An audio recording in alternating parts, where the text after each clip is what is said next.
Amén. Muy bien, lección número 18, por favor, ¿sí?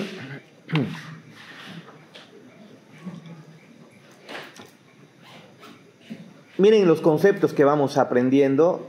Hemos visto Cristo, nuestra redención, Cristo, nuestra propiciación, Cristo, el sacrificio, ¿no? Y ahora, Cristo, el Cordero. Cristo, el Cordero. Ay, ¿dónde está?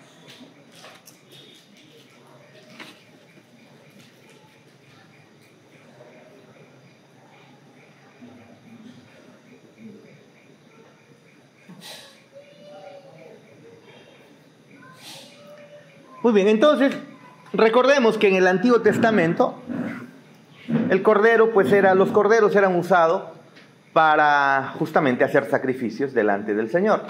No podían acercarse delante de Dios así por así. Dios había instituido ya de manera formal en el monte Sinaí, instituyó que sea a través de sacrificios. Aunque esa idea, ya saben ustedes, viene desde el Génesis, desde Adán mismo, ¿no? Ya viene la idea, viene esta forma de acercarse a Dios a través de un derramamiento de sangre. Sin derramamiento de sangre no hay perdón de pecados, dice la Escritura. Pero también sin derramamiento de sangre no podían acercarse a Dios. ¿Por qué? ¿Por qué se tendría que derramar sangre, Henry, para acercarse delante de Dios? ¿Por qué él cita? Claro, exactamente. Dios es santo y en su justicia y en su perfección y su justicia y su santidad, Él demanda que el pecado, el más pequeño y mínimo pecado, pues constituye una ofensa terrible delante de Dios y Él demanda que su justicia perfecta pueda ser aplicada. Debido a su naturaleza, debe ser aplicada, su naturaleza santa y justa. Pero si eso hace, el ser humano no tiene esperanza, pues. Si Él aplica su justicia, el ser humano no tiene esperanza. Nadie es inocente, todos somos culpables. Y entonces Él comienza como a gestar, a construir esta verdad en los corazones, en las mentes de las personas, de que Dios es verdaderamente santo, justo, pero y si te vas a acercar a Él, no lo puedes hacer tú directamente. ¿Por qué? Porque tú eres pecador. Porque tú estás manchado, tu vida está manchada de pecado. Ahora, pecado no es algo que solamente cometemos.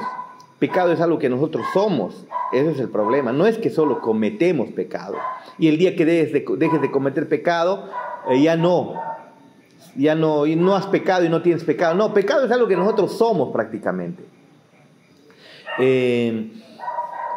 Como decía Calvino, ¿no? Somos una máquina, una fábrica de pecar. Constantemente estamos pecando y pecando y pecando y pecando y cada milisegundo. No nos damos cuenta muchas veces y por eso es que tenemos que venir delante del Señor todos los días al terminar la noche o al iniciar la mañana también a confesar nuestras faltas arrepentidos, ¿no?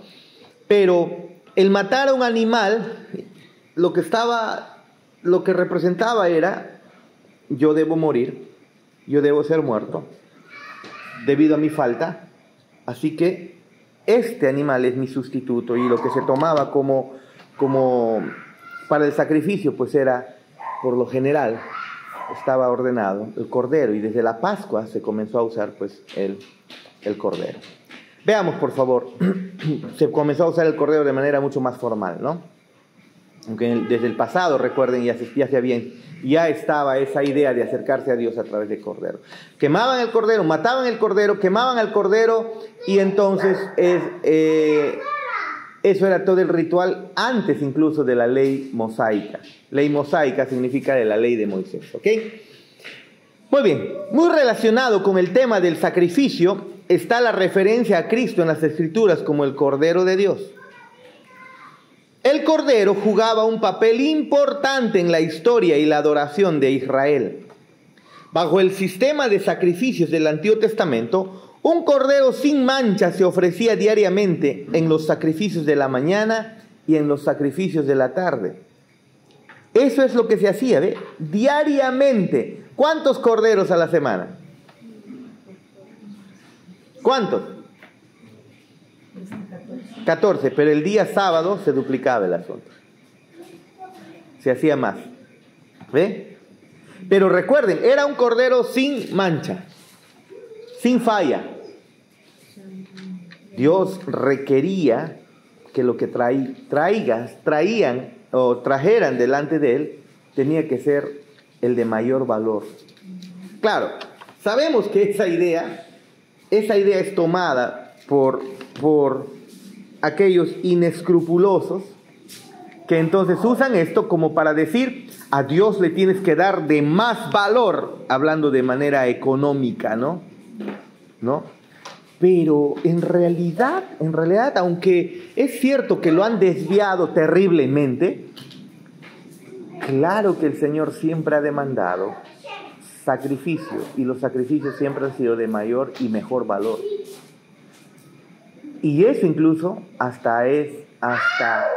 abarca hasta las mismas ofrendas. Los líderes y muchos hermanos me han pedido que este año enseñe por primera vez sobre ofrendas y diezmos y primicias incluso. ¿Existen primicias?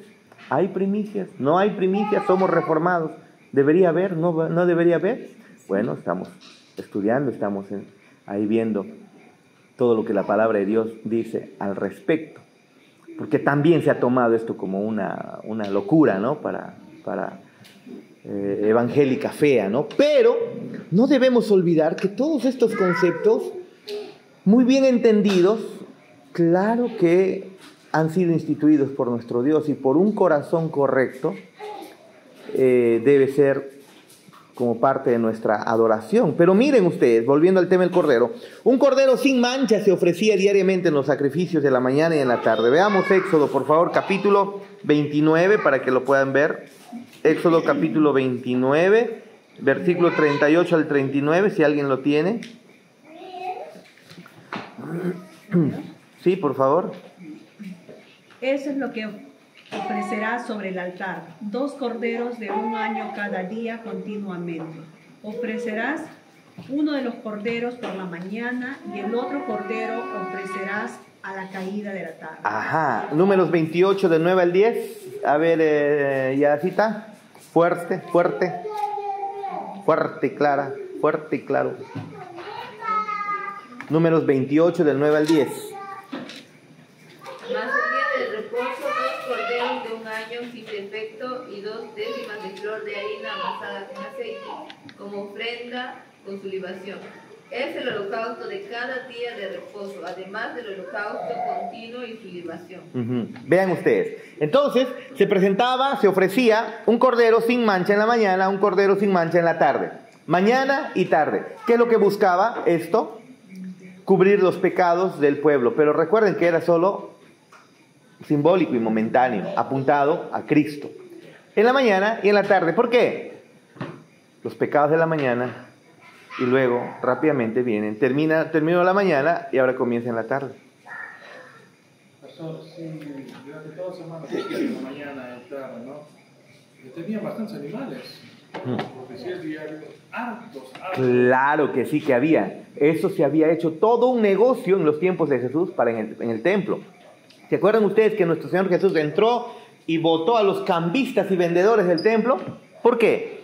Lo que había ocurrido es que como la ley requería el mejor animal, el mejor cordero, de lo mejor, se habían hecho comerciantes dentro en el templo, en donde, como venían a Israel a ofrecer sus sacrificios, ellos, los fariseos, los religiosos de ahí, los líderes del judaísmo, habían establecido y dicho: a Dios tenemos que darle lo mejor. Y algunos pues de repente traían su corderito, trayendo de lejos a lo mejorcito que tenían, ¿no? Venían al templo con su mejor cordero que tenían y decían: ¿cómo sabemos que ese cordero es lo mejor de lo mejor? No nos consta y Dios pues no lo va a recibir. Así que, para que tu sacrificio no sea en vano, ellos criaban corderos. Acá hay un cordero mejor. lo mejor de lo mejor. Y vendían corderos a alto precio. Locura, ¿no? A algunos les convenía comprar corderos ahí porque venían de tan lejos. Llevando corderos sería difícil. Entonces más fácil es ir y comprar ahí. El problema es que lo vendían, al ser cordero certificado marca Acme, de verdad, al ser corderos certificados por los líderes religiosos, era cordero carísimo, lo vendían carísimo. Y no solamente eso, la moneda, no podían usar moneda pagana, tenía que ser moneda judía. Ya, habían cambistas, habían cambio así como de dólar a sol, y el tipo de cambio era carísimo, altísimo. O sea, era todo un negociado ahí. Y cuando viene Cristo, les malora el negocio. También por eso, pues, lo odiaban. Por eso lo odiaban, ¿ves? Exactamente. No solo eso, sino porque él votó a los cambistas. Dijo, hicieron de mi casa, ¿no? Mi casa es casa de oración, no es una cueva de ladrones. Habían convertido en una cueva de ladrones. Solamente la religión le estaban tomando para lucrar, para lucrarse. ¿Ves? Ok, pero miren, se requería sacrificios en la mañana y en la tarde, y el día de el día sábado se duplicaba. También se sacrificaba un cordero en la Pascua. Recuerden, en el 14 de Nisan. Nisan es el primer mes judío, ¿no? Que no es en enero, ¿no? Sino para nosotros cae entre marzo y abril, ahí, a mediados por ahí, ¿no? Pero es al día 14 se sacrificaba un cordero de la Pascua, el festival religioso que conmemoraba que Dios había liberado a Israel de la tierra de Egipto y de la tierra de esclavitud a la que estaba sujeto el pueblo. Recuerden, el pueblo había llegado gracias a José, que hizo traer a su familia, ¿no? A Jacob y todos sus hijos a Egipto, y los protegió. Perdón, gracias. Y los protegió de la muerte por falta de alimento, ¿se acuerdan? Pero pasaron muchos años, los hebreos se multiplicaron. Creo que habían entrado entre 80 y 90 personas. 80 personas creo que eran la familia de Israel, ¿se acuerdan? La de Jacob. Y luego pasaron años, se multiplicaron y se hicieron numerosos.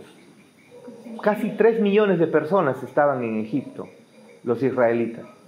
600,000 varones aproximadamente, ¿no? Y Dios los libera de esa esclavitud. Los egipcios los habían esclavizado y Dios los libera con las 10 plagas, y la última es la muerte de los primogénitos. Pero para la muerte de los primogénitos, Dios ordenó la muerte, que se mate un cordero llamado el cordero pascual, y con el cordero se pinte los umbrales de la casa, de los postes de la puerta de las casas. El ángel de la muerte iba a pasar en la noche, y cuando pasara, donde no había obediencia, donde no veía sangre, mataría a los primogénitos.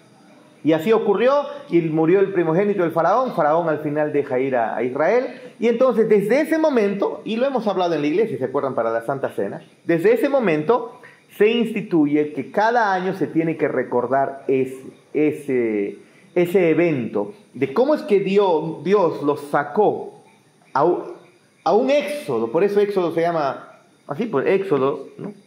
Éxodo, de la palabra del inglés exit también, ¿no? Éxodo, salida, ¿no?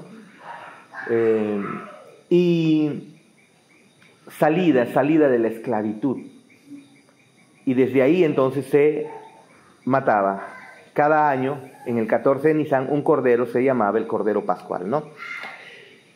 Muy bien, aunque la metáfora del cordero ciertamente sugiere la gentileza y mansedumbre de la conducta de Cristo, esta no es su importancia principal. A la luz del trasfondo histórico, la imagen de Cristo como cordero apunta principalmente a Él como sacrificio propiciatorio por los pecados de su pueblo. A eso es lo que apunta, hermanos. ¿Sí? Aunque el cordero sí, pues es manso y humilde, de verdad. Bueno, en realidad hay corderos que sí te cornean, te meten un cabezazo y te pueden desmayar. O sea, pero lo que más apunta a esto es un trasfondo, a la luz del trasfondo histórico, apunta principalmente al cordero que sería Cristo en el futuro, ¿sí? Muy bien, Cristo el cordero del sacrificio.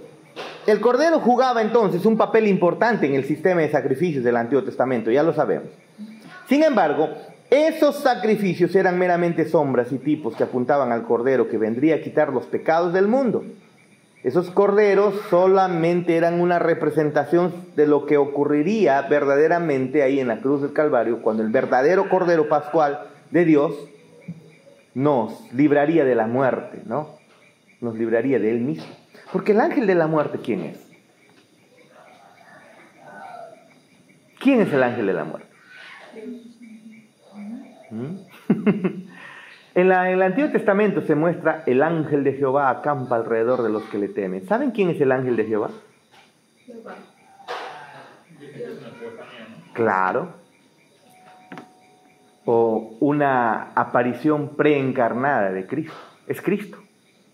El ángel de Jehová es Cristo. Nosotros antes pensábamos, el ángel de Jehová acampa alrededor de los que temen. Pensábamos que eran ángeles así, ¿no? Amurallados, eslabonados, no sé qué tanto más decían.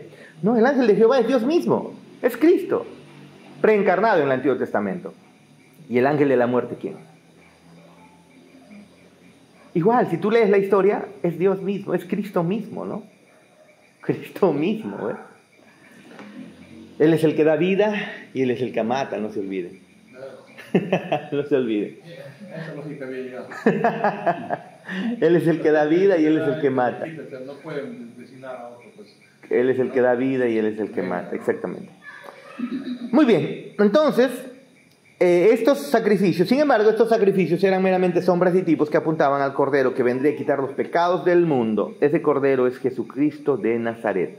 ¿Por qué Jesucristo de Nazaret? Recuerden que en el pasado, pues los nombres no habían apellidos, ¿no? Y se relacionaban a las personas de acuerdo a su origen. Como no habían tantas personas, muy bien. Uno era Jesús de, qué sé yo, llamemos, de Berea, otro Jesús. Ahí Jesús era un nombre muy conocido. Pero a Jesús lo conocieron como Jesús, ¿de dónde? De Nazaret. ¿Cómo? Cristian de Pucayacu. Gina de Lima. De San Miguel. Muy bien. Porque en San Miguel hay cantidad de Ginas, o en Lima hay cantidad de Ginas, ¿no? Pero si ya más o menos sería un Gina de San Miguel, y de repente más exacto todavía por la avenida donde viva, no sé, Brasil. Ya, y ya vamos siendo más específicos, ¿ve? En el pasado así servía, para ser más específicos de quién era. Por eso es Jesús de Nazaret. No es que es una frase mágica para tus oraciones, sino que se está refiriendo a quién es, ¿no? No necesitas decir en el nombre de Jesús de Nazaret, aunque ya tenemos la costumbre de hacerlo. No hay problema, lo podemos seguir haciendo, ¿sí? Pero no es algo mágico que tienes que decir Nazaret todavía para que funcione, ¿no? No es así. Muy bien. Juan 1.29, leamos por favor. Juan 1.29, Elsie, y a ver, hermano, usted en Juan 1.36, por favor. Vamos, hermano, el 1.36, a ver. Juan 1:29. Ajá. A ver, nos ayudan ahí también. Priscilita va a ir buscando los otros textos que vienen. Ya. El siguiente día vio Juan a Jesús que venía a él y dijo: He aquí el Cordero de Dios que quita el pecado del mundo. Ah, miren, Juan lo reconoce. Siguiente, hermano, 1.36. Y mirando a Jesús que andaba por allí, dijo: He aquí el Cordero de Dios. Una vez más, ¿qué verdades se mencionan allí? Rápido y fácil. ¿Cuáles son? Que Cristo, ¿quién es? El Cordero de Dios. Ahora, recuerden ustedes quién es Juan. ¿Quién es el padre de Juan? Zacarías. ¿Y quién era Zacarías? Eso, un sacerdote. Juan era parte de la familia sacerdotal, y si era parte de una familia sacerdotal, Juan estaba muy relacionado y conocía muy bien toda la terminología. Toda la terminología. Los sacerdotes sabían muy bien, al hablar de cordero, sabían muy bien a qué se está refiriendo. El cordero pascual, el cordero que se entregaba por el sacrificio de los pecados del pueblo. Pero viene Juan el Bautista, hijo de Zacarías, de línea sacerdotal, y Juan el Bautista dice, ahí apunta, Él es el Cordero de Dios que quita el pecado del mundo. Ya no señala ningún cordero, ni becerro, ni nada, señala de frente a un hombre algo que no había ocurrido nunca. No había ocurrido eso jamás. Vamos. Y la influencia de Juan en su momento fue bien grande, ¿no? Porque hay bastantes libros, ¿no?, bíblicos que hablan sobre la existencia de él, ¿no? Sí, sí, exactamente. Por eso se menciona, ¿no?, que como sacerdote. Sí, pues, la importancia de Juan es, históricamente hay mucha información respecto a él. Y tradiciones se escribieron acerca de la tradición cristiana, también de lo que creían de Juan, ¿no? Aunque no tomamos esos materiales como inspirados por Dios, pero algunos pueden servirnos como historia, como literatura, como cosas que nos pueden servir para entender más. Pero imagínense, Juan entendía muy bien este asunto. Ni loco diría a un hombre apuntándole: Él es el Cordero de Dios que quita el pecado del mundo. No haría eso un sacerdote. Ellos estaban completamente enseñados a coger el sacerdote que apuntaba al futuro sacrificio. ¿No es así? Jamás dirían a un ser humano, a un hijo de Adán. Y Juan lo hizo. Increíble, ¿no? Increíble. Muy bien, nota. Al ser miembro de la familia sacerdotal, Juan el Bautista estaba más que familiarizado con los temas del Cordero del Sacrificio y el Cordero de la Pascua. El hecho... Hermanita, ya me iba a comer su parte, ya, yo no sé. Su galleta de agua. Vamos a reclamar, ¿eh? Creo que le van a echar más agua todavía de chocolate. Polcito dice llevó a su mamá a pasear porque mañana es el cumpleaños de su mamita. Hoy día le ha llevado a pasear. Entonces le vamos a decir que vea el... Saludos a tu mamá. Saludos. Feliz cumpleaños a su mami. Pero tiene que verlo. La pista. Hay un mensaje para ti. La pista. Vamos a preguntar a tu mamá. Muy bien. Entonces, el hecho de que la designación de Juan aparece 2 veces es muy importante. En el 1.29 y en el 36, ¿no? Juan el Bautista vio a Jesús no como un libertador político o un mero ejemplo a seguir. No.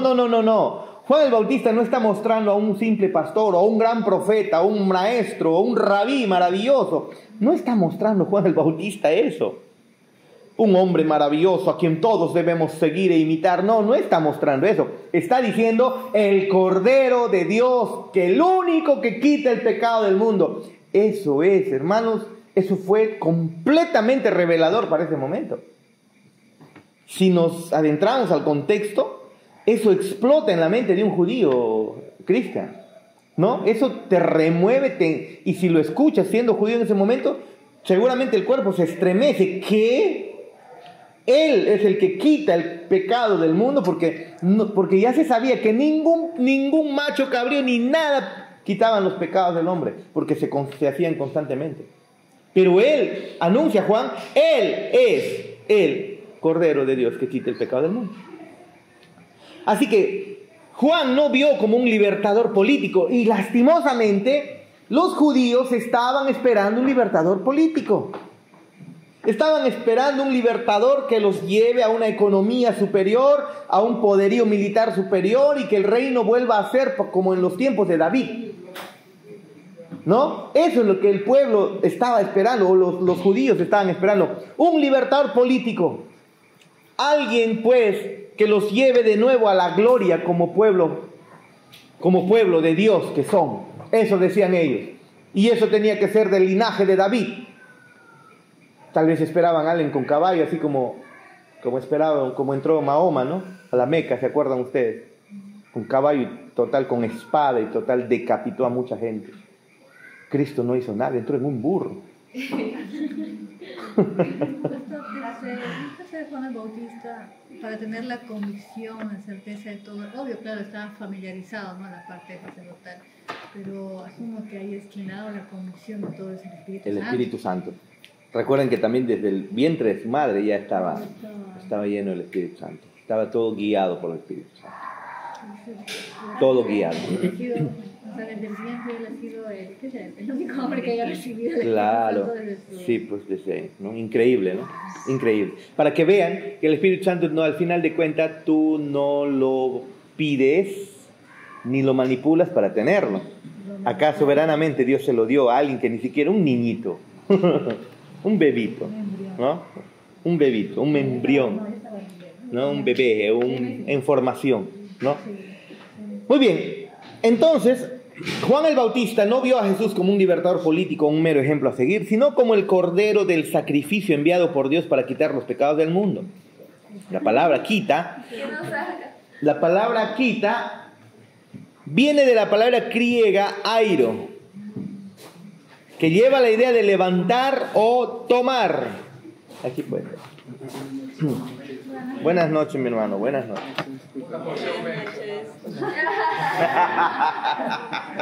¿Cómo está mi hermano? Oye, ¿Ben-Hur se llama? Ben-Hur se llama, porque vea usted. El loco Ben-Hur. No, Ben-Hur.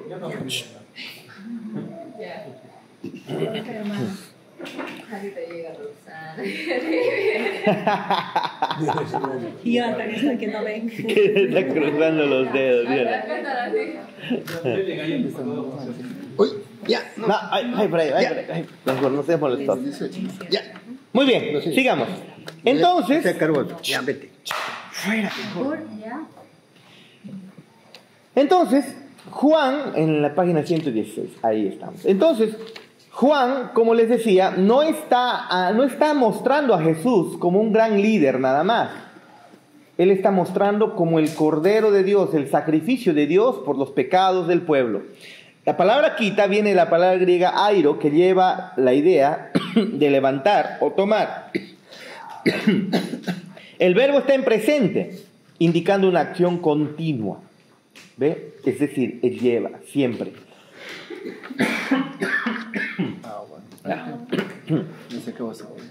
El poder o la eficacia de la muerte de Cristo continúa hasta el fin del mundo. La palabra pecado está en singular, indicando el pecado como un todo, la totalidad de cualquier clase y tipo de pecado. Por eso decíamos el domingo, ¿qué pecado tenías? No tienes, no hay problema, no hay necesidad de cargar con la culpa que te angustia y que te puede llevar incluso a problemas psicológicos y psiquiátricos. No, entiende que Dios en Cristo ha cargado tus pecados. Solamente tienes que tener el corazón dolido y arrepentido y creer realmente todo el Evangelio. Creer en Cristo como el Hijo de Dios, que por su sangre derramada verdaderamente eres limpio. Pastor, pero de mi mente no se va. No me importa si de tu mente no se va. Lo que sí sé es que si has creído, tus pecados han sido perdonados. Nadie te puede juzgar. No importa, ¿no? Ahora, las consecuencias humanas, obviamente, a veces hay que pagarlas, ¿no? En su gracia a veces el Señor no lo permite, pero en otras oportunidades pudiera ser. Ok, el poder o la eficacia de la muerte de Cristo continúa entonces hasta el fin del mundo, como dijimos, ¿no? Y la palabra pecado está en singular, indicando el pecado como un todo, la totalidad de cualquier clase y todo tipo de pecado. No es que Cristo te perdona unos cuantos pecados y en la próxima que te arrepientes, recién te perdona lo otro. No, el arrepentimiento de salvación es el arrepentimiento en el que tú te arrepientes una sola vez, incluso aunque no hayas recordado tus pecados, solamente te estés recordando de los muchos otros y no de los otros muchos. No importa. Si te has arrepentido, la totalidad de los muchos y los otros muchos son perdonados. ¿Querías decir algo, John? Sí, pastor, la parte de donde menciona en la Biblia, no recuerdo el libro, pero decía que todos los pecados son perdonados, excepto la blasfemia contra el Espíritu Santo. Ya. Sobre ello, ¿me podrías quizás explicar un poco más, pastor? Lo que pasa es que eso está dentro del contexto en el que está dicho. El pueblo de Israel estaba rechazando a Cristo y estaba atribuyendo que Cristo, las obras que hizo, los hizo en el poder de Satanás. Estos hombres estaban tan cegados que no estaban viendo a Cristo como el Cordero de Dios y por lo tanto ellos están ya condenados. Dice, El que no ha creído ya ha sido condenado, dice la Escritura, ¿se acuerdan? El que no cree ya ha sido condenado, más el que cree tiene vida, el que no cree no tiene vida. Ahora, no está diciendo aquí que tal vez en algún momento usted y yo, aunque no debemos hacerlo, hemos bromeado y jugado con cosas santas como el Espíritu Santo, ¿no? No se refiere a eso. La blasfemia contra el Espíritu Santo, haber ofendido, la blasfemia del Espíritu Santo es decir que creo que no hay personas que estén haciendo, y los teólogos dicen eso, no hay personas que estén haciendo eso en estos tiempos, y si las hay, deben ser pocas, en la que digan, no, que Jesucristo de verdad, verdaderamente está haciendo las cosas por el poder de Satanás, o ha hecho las cosas por el poder de Satanás, y que todo, o sea, ¿tú haces eso? ¿Alguna vez has hecho eso? Ni de broma creo lo has hecho. Ni de broma creo. No, pero pastor, esto es de los pentecostales. Me da miedo decir que no es de Dios, porque pudiera estar blasfemando al Espíritu Santo. No, no tiene nada que ver con eso. No tiene que ver con eso. La blasfemia del Espíritu Santo en el contexto es estos hombres no estaban recibiendo a Cristo, estaban blasfemando en contra de Cristo, atribuyéndole a Cristo el obrar de Satanás. No hay personas, según los teólogos, que estén haciendo nuevamente eso. Y si los hay, son muy poquitos. Lo más probable, casi con toda seguridad, tú y yo nunca hemos blasfemado contra el Espíritu Santo. En todo caso, no estarías aquí aprendiendo el Evangelio. ¿Ves? Estarías completamente en rebeldía total, así como terrible, que no crees en nada y eres un descarriado. Tal vez yo pudiera ser que uno de mis tíos pueda ser uno de ellos, ¿no? Pastor, Le mandamos saludos si nos ve. Pastor, pero en el contexto hipotético que si haya dos personas que blasfemen contra el Espíritu Santo. Blasfemar, como te digo, es estar en una afrenta total contra Dios, total. Yo creo que incluso ni siquiera ateos se ponen en esa posición, porque al final de cuentas algunos ateos terminan creyendo en su lecho de muerte, ¿no? Pero otros que se puedan poner una afrenta total, terrible, puede suceder. Ellos están demostrando que la gracia de Dios se ha alejado. ¿Qué perdón va a haber para ellos? No es que Dios no los quiere perdonar, sino que están demostrando que son elegidos para perdición, como Judas. Sí, porque Pablo, si no creo, entraría en esa clasificación. Claro. Porque él negaba a Cristo hasta que se reveló. Claro, y si vemos el contexto, pastor, de que Jesús es el que ha muerto en la cruz, derramó su sangre para perdón de pecados, salvación nuestra, haríamos de mentiroso a Dios si es que realmente no perdonara a todos los pecados. Claro, exactamente. Él perdona absolutamente todos los pecados. ¿Okay? Yo he escuchado de muchos unos que van a religiones pentecostales que dicen todos se perdonan a Dios, pero no con la blasfemia con el Espíritu Santo. Y hasta ahora tienen implantado eso. Tienen una comprensión equivocada. Pastor, pero también debemos de conocer un poco las categorías de los pecados. Claro, obviamente. Hay pecados graves y hay pecados leves. Entonces eso yo creo que sería más... Sí, es cierto. Claro que sí, incluso cuando estemos en la presencia del Señor, habrá niveles de gloria, y cuando los que estén en la condenación eterna, habrá niveles de sufrimiento. Claro que los hay. Claro que hay, eso es cierto. Pero la salvación al final, la sangre derramada de Cristo en la cruz, perdona todos tus pecados, por lo tanto, te da salvación, vida eterna. El no hacerlo, el que no te haya perdonado tus pecados, condenación eterna. Ahora, de acuerdo a tu caminar, de acuerdo a tu obrar, hay niveles. Pero no es que vas a ser más salvo. No, ya eres salvo. Sino que la Biblia muestra que hay niveles de recompensas en el cielo, y hay niveles también de sufrimiento en el infierno. Eso es lo que muestra la Biblia, ¿sí? Pero al final de cuentas, están sufriendo más o están sufriendo menos, igual es sufrimiento. El nivel más básico del sufrimiento, hermanos, obviamente no se le desea a nadie, ¿no? Imagínate los grados más profundos, ¿no? Sí. Ahí habla de la corona también. Claro, corona. Claro que sí, hay recompensa. No creo que el apóstol Pablo esté en el mismo nivel conmigo, por ejemplo, hermanos. No creo. El apóstol, yo estaría ahí al fondo, a las justas, colgadito en un gancho, tal vez. Y el apóstol Pablo seguramente debe estar ahí. Bueno, el mártir que murió cantando himnos mientras que quemaba. Claro. Exacto. No sé quién le pidió también no estar a la diestra de Dios, ¿no ves? Mm. No sabía lo que pedía. No sabía lo que pedía. Claro. Número 2. A ver, hermano, Isaías 53 del 6 al 7, lea usted. Isaías 53 del 6 al 7. Aquí se encuentra una descripción del pueblo de Dios y de la obra del Mesías a su favor. Isaías 53 del 6 al 7. ¿Qué paralelo hay entre la descripción de Isaías y la de Juan el Bautista en Juan 1:29? Lea, por favor. Del 6. Todos nosotros nos descarriamos como ovejas, ¿no? Cada cual se apartó por su camino, mas Jehová cargó en él el pecado de todos nosotros. Angustiado él y afligido, no abrió su boca. Como cordero fue llevado al matadero, y como oveja delante de sus trasquiladores, ¿no?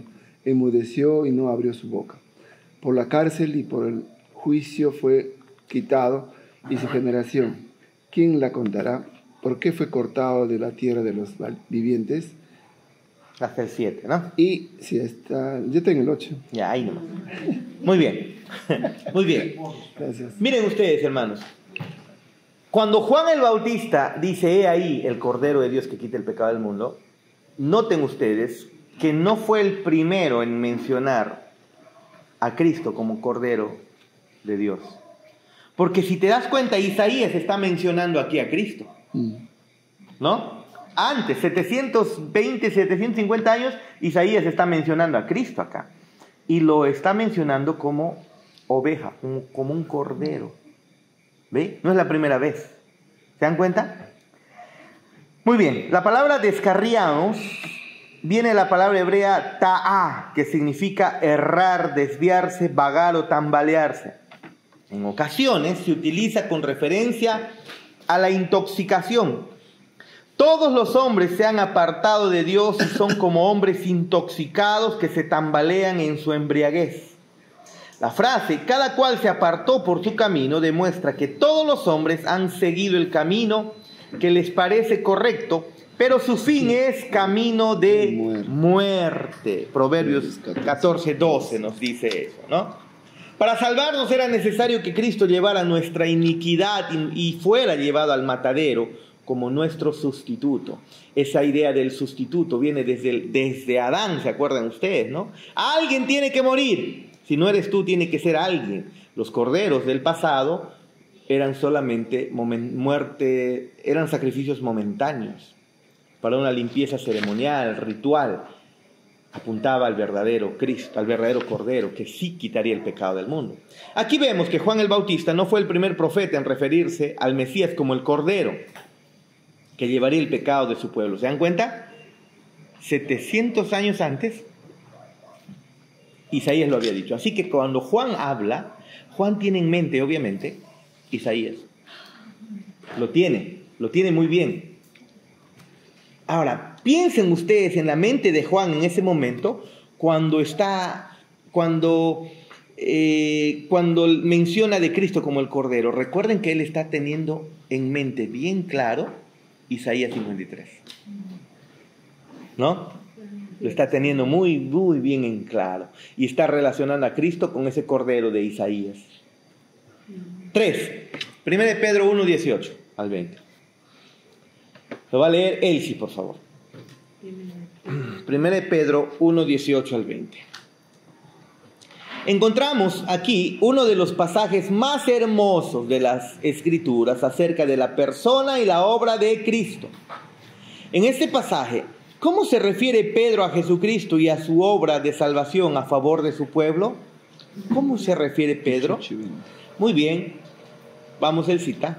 Sabiendo que fuisteis rescatados de vuestra vana manera de vivir, lo cual recibisteis de vuestros padres, no con cosas corruptibles, como oro o plata, sino con la sangre preciosa de Cristo, como de un cordero sin mancha y sin contaminación. Sí. Ya destinado desde antes de la fundación del mundo, pero manifestado en los postreros tiempos por amor de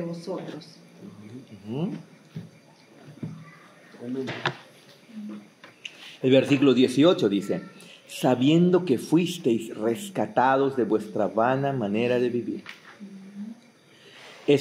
la cual recibisteis de vuestros padres, no con cosas corruptibles como oro o plata, fuimos rescatados con cosas incorruptibles, con la sangre preciosa de Cristo, ¿no? Nota, la palabra rescatados viene de la palabra griega litro, que significa comprar de vuelta a alguien o algo de la esclavitud o cautiverio. En este contexto, el creyente es rescatado de la inútil o vana manera de vivir que ha heredado de sus padres. Esto puede aplicar para el pagano o el judío.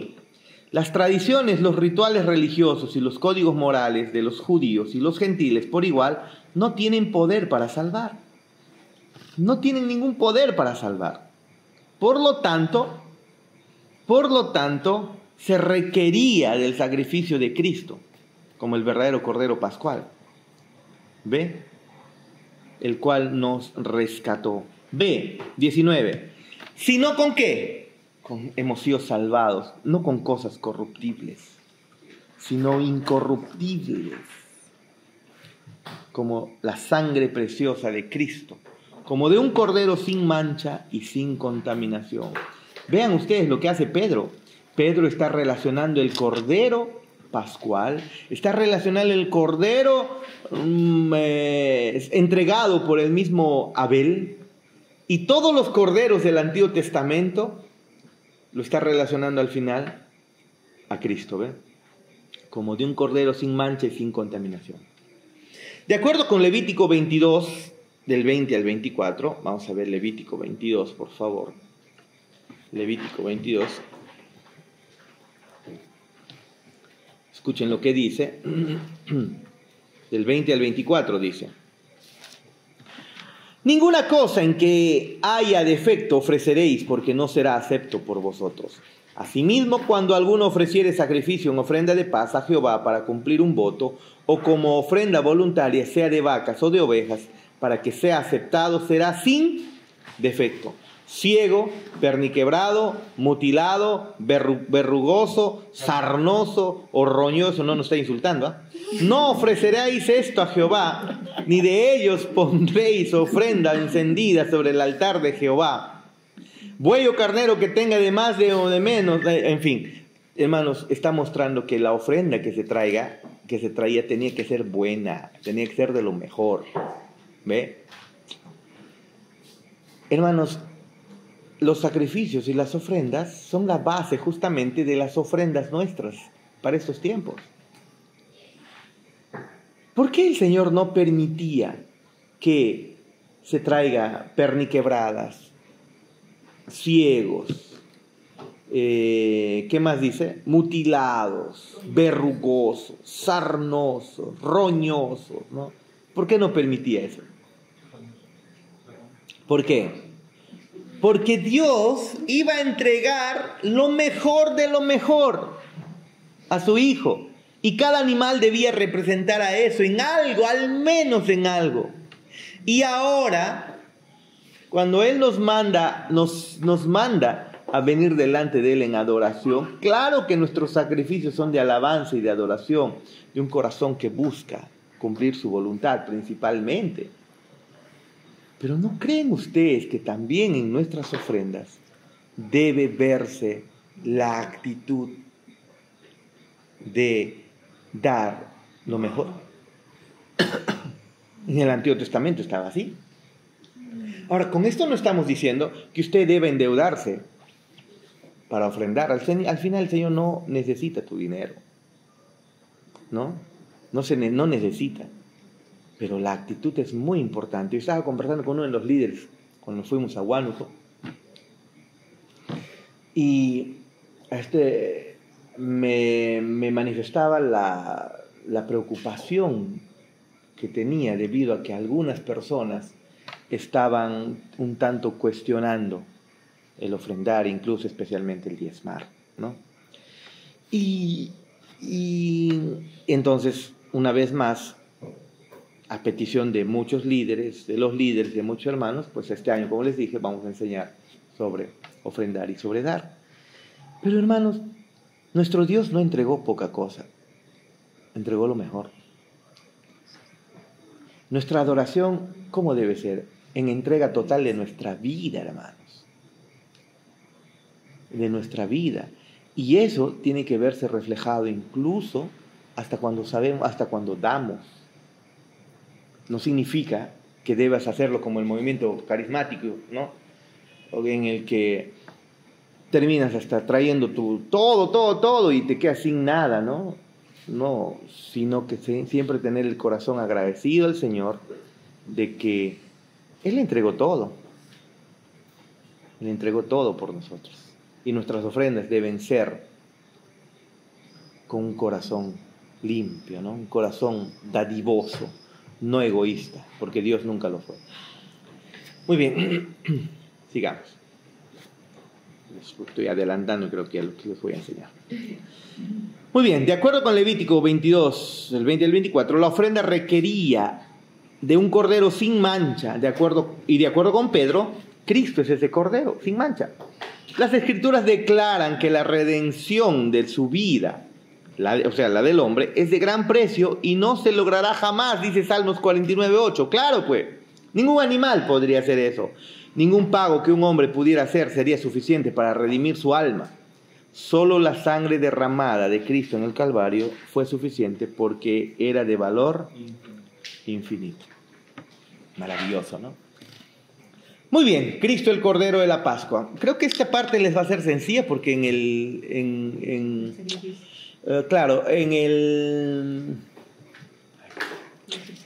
cuando hemos hecho la Santa Cena, hemos mencionado justamente la Pascua, ¿no? Hemos hablado acerca de la Pascua, cómo está relacionado con esto.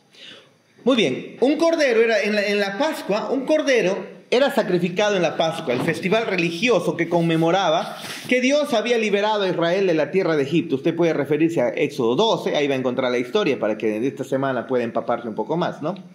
Dios había liberado a Israel de la tierra de Egipto y de las terribles cadenas de la esclavitud en la noche que juzgó a los egipcios. Ordenó que cada familia en Israel tomara la vida de un cordero y pusieran su sangre en los postes y el dintel de sus casas. Cuando el ángel de la muerte pasara a través de Egipto en juicio, pasaría del pueblo de Dios al ver la sangre del cordero que fue sacrificado. No es difícil ver cómo el cordero de la Pascua es un tipo de Cristo. Creo que ya es fácil darse cuenta de eso, ¿no? El hombre ha quebrantado la ley de Dios y está bajo la sentencia de muerte. Cristo se puso en el lugar de su pueblo, condenado, y murió a su favor. Como el Cordero de la Pascua del Antiguo Testamento, la sangre de Cristo fue derramada para librar a su pueblo de la muerte. Hermoso, ¿no?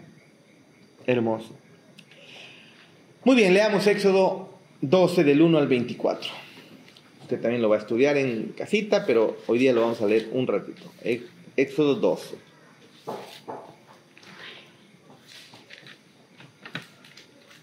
Lo leo. Dice... Aquí está la Pascua, la institución de la Pascua judía. Habló Jehová a Moisés, a Aarón, en la tierra de Egipto, diciendo: este mes os será principio de los meses. Para vosotros será este el primero en los meses del año. Hablad a toda la congregación de Israel, diciendo: en el 10 de este mes, tómese cada uno, ¿qué dice? Un cordero. Tómese cada uno un cordero por familia. Mas si la familia fuera tan pequeña que no baste para comer el cordero, entonces él y su vecino inmediato a su casa tomarán uno según el número de las personas, conforme al comer de cada hombre. El cordero pues obviamente era pequeño, ¿no? Y aquí justamente lo dice, ¿no? Un cordero, ¿no? Luego, conforme al comer de cada hombre haréis la cuenta sobre el cordero. El animal será sin defecto, macho de 1 año. Lo tomaréis de las ovejas o de las cabras, y lo guardaréis hasta el día 14 de este mes, y lo inmolará toda la congregación del pueblo de Israel entre las 2 tardes. Y tomará, entre las 2 tardes, ¿a qué hora era eso, Elsie? 3 de la tarde. Curioso, ¿no? ¿A qué hora fue crucificado Cristo y muerto? 3 de la tarde. ¿Ve? Y cocida en agua, ¿dónde estamos? Y tomarán de la sangre ¿Qué versículo estamos? Perdón. 7. Y tomarán de la sangre y la pondrán en los dos postes y en el dintel de las casas en que lo han de comer.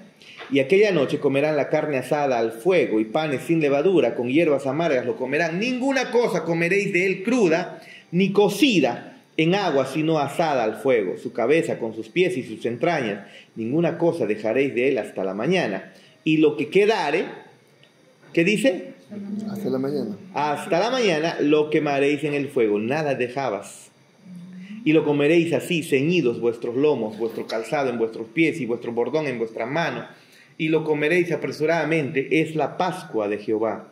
Pues yo pasaré aquella noche por la tierra de Egipto, y heriré a todo primogénito en la tierra de Egipto, así de los hombres como de las bestias, y ejecutaré mis juicios en todos los dioses de Egipto. Y yo, Jehová, y la sangre os será por señal en las casas donde vosotros estéis, y veré la sangre y pasaré de vosotros, y no habrá en vosotros plaga de mortandad, dice, ¿ve?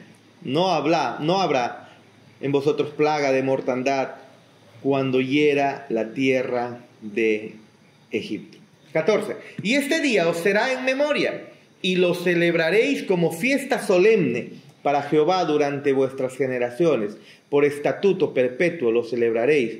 7 días comeréis panes sin levadura, y así el primer día haréis que no haya levadura en vuestras casas. Porque cualquiera que comiere leudado desde el primer día hasta el séptimo será cortado en Israel. El primer día habrá santa convocación, y asimismo en el séptimo día tendréis una santa convocación. Ninguna obra se hará en ellos, excepto solamente que preparéis lo que cada cual haya de comer. Y guardaréis la fiesta de los panes sin levadura, porque en este mismo día saqué vuestras huestes de la tierra de Egipto. Por tanto, guardaréis este mandamiento en vuestras generaciones por costumbre perpetua.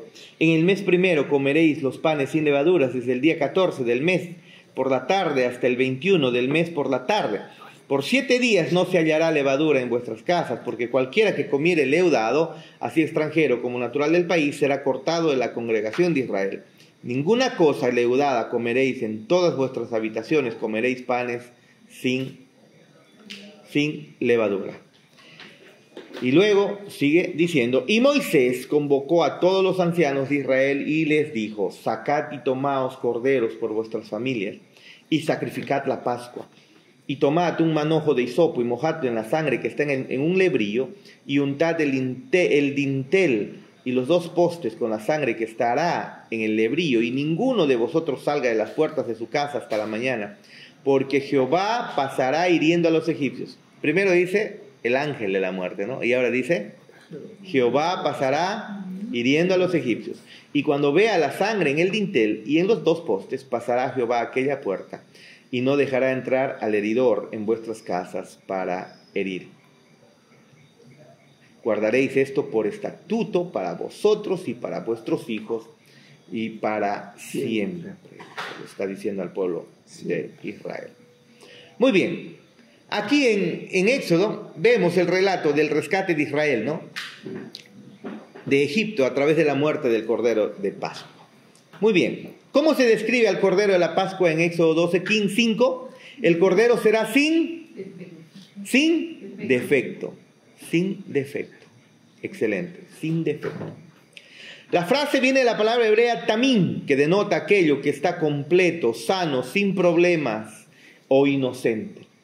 Como resultado del pecado, el hombre está dañado, con defectos y es culpable. El Cordero sin defecto físico era un tipo o símbolo del Cristo sin pecado, quien se ofrecería a sí mismo como sacrificio por los pecados de su pueblo. Sin pecado, eso era. Y eso era lo que apuntaba, entonces, cada Cordero sin mancha, sin defectos del Antiguo Testamento, apuntando a Cristo que sería sin pecado. Muy bien.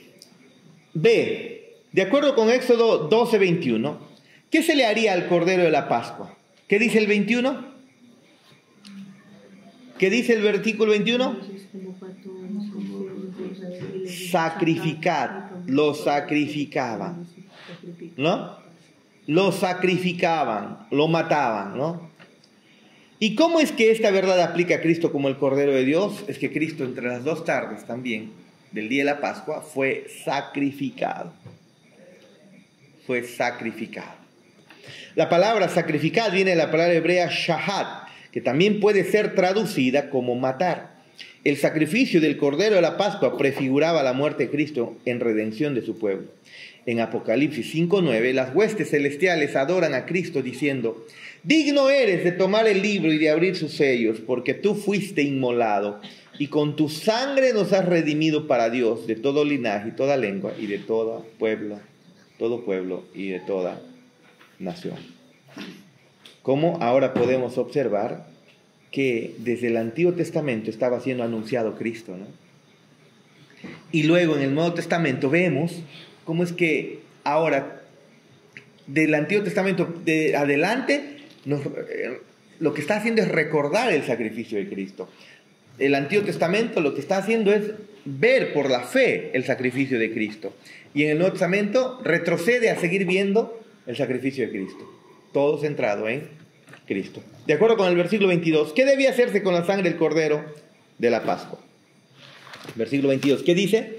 Y tomad un manojo de hisopo y mojad en la sangre que estará en el lebrío, y untad el dintel y los 2 postes con la sangre que estará en el lebrío, y ninguno de vosotros salga de las puertas de su casa hasta la mañana. ¿Qué se hacía entonces con esta sangre? Se rociaba, ¿no? Las puertas, ¿no? Se rociaba. ¿Qué se le ordenaba hacer a cada israelita después que la sangre había sido untada? No salir, no tenía por qué salir. ¿Cómo se aplica esta misma verdad a Cristo como el Cordero de Dios y a la respuesta de los cristianos y su relación con Él? Bueno, pues su sangre derramada nos libra de la muerte. Es decir, en Cristo estamos seguros, fuera de Cristo no hay seguridad, ¿no? Nota, en primer lugar era necesario que los israelitas creyeran en Dios y confiaran en el medio de salvación que Él había prescrito. Algunos no creían seguramente, algunos creían fuertemente, pero el asunto era que Dios estaba pidiendo que ellos creyeran en el medio que Él había dado para salvarnos. Y así fue, ¿no? A través de la sangre del Cordero de la Pascua ellos serían salvados del juicio venidero. De la misma manera, nosotros debemos creer en el testimonio de Dios acerca de su Hijo. Primera de Juan 5, 9 al 12, miren lo que dice. Primera de Juan 5, 9 al 12. Aquí el apóstol Juan escribiendo dice lo siguiente: si recibimos el testimonio de los hombres, mayor es el testimonio de Dios, porque este es el testimonio con que Dios ha testificado acerca de su Hijo. El que cree en el Hijo de Dios tiene el testimonio en sí mismo. El que no cree a Dios le ha hecho mentiroso, porque no ha creído en el testimonio que Dios ha dado acerca de su Hijo. La salvación es a través de Cristo. Tú no crees en Cristo, estás perdido. Mormones, adiós, ¿no? Testigos de Jehová no son creyentes, no son cristianos. Adventistas tampoco. Musulmanes tampoco. Buena gente, mejor que nosotros. Sí, pero la salvación está basada en Cristo, hermanos. En segundo lugar, era necesario que los israelitas permanecieran dentro de sus casas bajo la protección de la sangre. Ser sorprendidos fuera significaría una muerte segura. Dentro de la protección de la sangre del Cordero había justamente esa protección. Fuera no la había. De la misma manera, el creyente no tiene salvación fuera de Cristo y su obra propiciatoria en el Calvario. Solo en Cristo vienen al hombre todas las bendiciones de una relación renovada con Dios. Nota cuántas veces en Cristo, o Él, o en el amado, se utiliza en Efesios 1, 3 al 13. Miren, vayan por favor. Efesios 1, 3 al 13. Muchas veces lo repite el apóstol Pablo. Esto hemos predicado antes, ¿de acuerdo? Efesios 1. Siempre en Cristo. La salvación no es fuera de Él. Miren, bendito sea el Dios y Padre de nuestro Señor Jesucristo, que nos bendijo con toda bendición espiritual en los lugares celestiales. ¿Qué dice? En Cristo. Vayan subrayando. Según nos escogió en Él, otra vez, en Cristo, antes de la fundación del mundo, para que fuésemos santos y sin manchas delante de Él, en amor habiéndonos predestinados para ser adoptados hijos suyos por medio de Jesucristo, otra vez en Cristo, según el puro afecto de su voluntad, para alabanza de la gloria de su gracia, con la cual nos hizo aceptos en Cristo, en quien tenemos, otra vez Cristo, en quien tenemos redención por su sangre, la sangre que viene de Cristo, el perdón de pecados según las riquezas de su gracia, que hizo sobreabundar para con nosotros en toda sabiduría e inteligencia, dándonos a conocer el misterio de su voluntad, según el beneplácito, el cual se había propuesto a sí mismo, de reunir todas las cosas, ¿qué dice? En Cristo, en la dispensación del cumplimiento de los tiempos, así las que están en los cielos como las que están en la tierra. Y sigue, en Cristo asimismo tuvimos herencia. Y así sigues avanzando. ¿Cuántas veces aquí Pablo menciona en Cristo, en el amado? Constantemente Pablo está describiendo las bendiciones de la salvación, están basadas en Cristo. Y para Juan sería en el Cordero de Dios que quita el pecado del mundo. De acuerdo con el versículo 23 ahora, ¿cuál era la importancia de la sangre del Cordero, de la Pascua? ¿Qué dice el versículo 23 de Éxodo? Éxodo 12. ¿Qué dice? Porque Jehová pasará hiriendo a los egipcios, y cuando vea la sangre en el dintel y en los dos postes, pasará Jehová aquella puerta, y no dejará entrar al heridor en vuestras casas para herir. ¿Qué estaba pasando? Aquel que tenía la sangre rociada se salvaba, y aquel que no, sus hijos morían. ¿No es así? Eso pasa con nosotros. La pregunta es, ¿la sangre de Cristo ha sido rociada sobre ti? Esa es la pregunta fundamental. ¿Ha sido rociada la sangre de Cristo sobre ti? Ahora hay evidencias de eso. Y lo que la iglesia observa es eso justamente, evidencias. No solamente que lo digan, sino que evidencias. ¿Cómo nos están conociendo afuera? ¿Somos creyentes o nos dicen, ese Satanás? Como decía, hermano diablo, le decían a uno.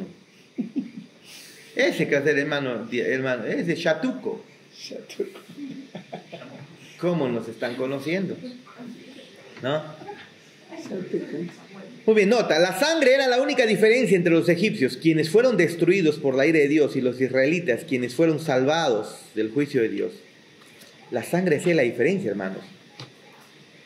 No es el carácter o las obras del creyente lo que salva del juicio de Dios, sino Cristo y la sangre que Él derramó a favor del creyente en el Calvario.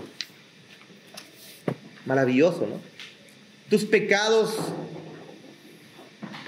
o mejor dicho, tu falta de pecado te salvará. No, no puedes dejar de pecar. No seas mentiroso. Nadie deja de pecar. Es interesante escuchar a Sugel Michelén, a Miguel Núñez decir, tengo que pedir perdón todos los días porque todos los días estoy pecando. Y si ellos hacen eso, hermano, ¿qué será de nosotros? David también decía cuando oraba, ¿no? Escudriñeme, oh Dios, para que el pecado que él no podía ver, ¿no? Claro, incluso los que me son ocultos. Claro. Incluso los que me son ocultos. Exacto, es lo que decía David, los que son ocultos. Exacto. Sin darnos cuenta a veces. Y así está. Por favor. Muy bien, en 1 Corintios 5:7 encontramos una referencia a Cristo extremadamente importante. ¿Qué nos enseña acerca de Él? 1 Corintios 5:7, por favor. De cierto se oye que hay entre vosotros fornicación, y tal fornicación cual ni aún se nombra entre los gentiles. 1 Corintios 5:7. Corintios, Yo ¿no? lo tengo. Vamos. Limpiaos pues de la vieja levadura, para que seáis nueva masa, sin levadura como sois, porque nuestra Pascua, que es Cristo, ya fue sacrificada por nosotros. Ah, miren. Cristo es nuestra Pascua, dice. Nuestra Pascua, que es Cristo, ya fue sacrificada por nosotros. Es decir, por lo que Cristo ha hecho por nosotros, es que ahora tú en la práctica debes limpiarte. debes abandonar tu pecado. Pero ya has sido perdonado. Y evidencia de ello, abandonas tus faltas.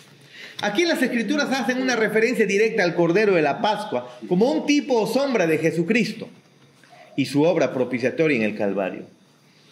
La palabra sacrificada viene de la palabra griega tío, que puede ser traducida como sacrificar o matar. Para el cristiano como individuo y para la iglesia en general, Cristo es nuestra Pascua. Por su sangre somos justificados y salvos de la ira venidera, como dice Romanos 5:9. Es importante resaltar que la muerte sacrificial de Cristo como nuestra Pascua también es nuestra motivación para vivir una vida santa. Libre de pecado, se ordenó a los israelitas comer solo pan sin levadura y quitar toda la levadura, un símbolo de pecado, de sus casas durante la Pascua. Éxodo 12:15. De manera similar, el cristiano debe buscar remover el pecado de su vida en correcta respuesta a Cristo, el sacrificio de nuestra Pascua. Cristo fue sacrificado por nosotros. Miren ustedes, se sacrificó la Pascua, ¿y qué es lo que hacían ellos? Comer durante buen tiempo sin levadura. La levadura era un símbolo de contaminación. Ellos no tenían que comer con levadura. Y ahora se nos pide, ya Cristo ha sido sacrificado en nuestra Pascua, limpiémonos de la levadura. ¿Y qué es esa levadura? Pecado. Hermoso, hermoso, ¿no? Preguntas, por favor. Preguntas, por favor. Hoy en día ya no tenemos pascua. No, ahora puedes comer hasta chancho. En el pasado no podías comer ni chancho. No me acuerdo, ¿qué significa Pascua o qué? La Pascua es Jehová. ¿Qué es Pascua es esta palabra? Pascua, el significado que es Que pasar. Pasaba la muerte. Incluso en el inglés es ¿cómo es en el inglés, Chimo? La Pascua en inglés no es Passover, creo. Déjame ver. Antes no se puede comer chancho, pastor, ni la sangre tampoco de los animales, creo, ¿no? Ajá. No se podemos comer morcilla, ¿no? No, normal. Relleno. Ya vino Cristo, hermano. Pascua en inglés, mira, eso te va a dar una mejor idea. Passover. Ah, exacto. Passover. Pero, ¿qué significa eso? Passover. Pasar, ¿no? O sea, la muerte saltó, pasó. ¿Ve? La Pascua en inglés es eso, ¿no? Pasar. Que la muerte vino y pasó, saltó tu casa, pasó tu casa, ¿no? Eso es. Muy bien, ahí terminamos.